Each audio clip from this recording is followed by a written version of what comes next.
Have you ever wondered when machines might do your job better than you? It's not just science fiction anymore. We are entering an era of automation unlike anything humanity has ever experienced.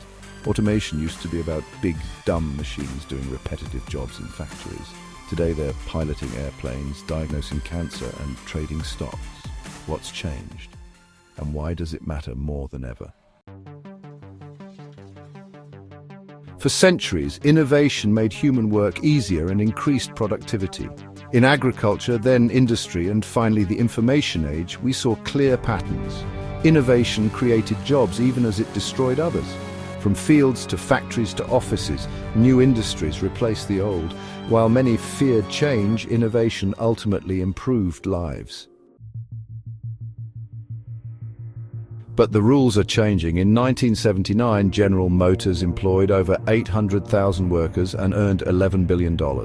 By 2012, Google made more money with just 58,000 employees. Modern innovations like the internet revolutionized industries, but they're not creating enough jobs to keep up with population growth. Today, a new wave of automation is here. Machine learning allows digital systems to learn and improve by analyzing data. This technology is different. It's faster, more efficient, and more specialized.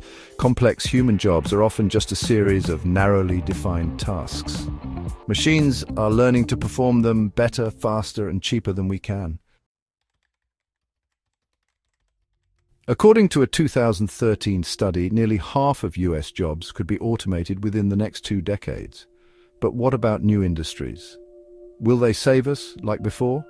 Electric cars are great, but they're not creating millions of new jobs. Companies like Netflix and Google prove that efficiency no longer means mass employment. Machines are learning. Every day they're getting better at doing what we do, but faster, cheaper, and without needing breaks. But how is this happening? How are these machines getting so smart? It starts with data, lots of it. Everything we do generates data. What we buy online, how we work, even how we behave. This data feeds into algorithms that find patterns and improve over time.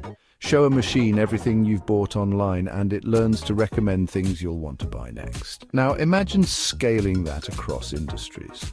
But this isn't just about better shopping recommendations.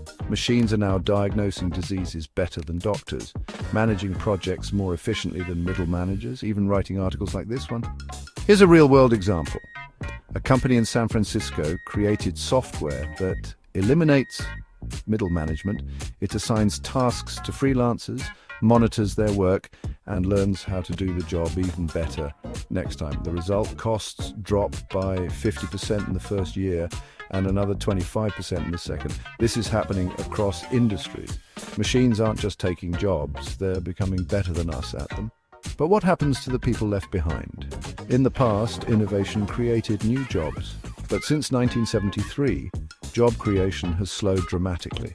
By 2013, despite a 42% increase in output, the total hours worked in the US hadn't grown at all.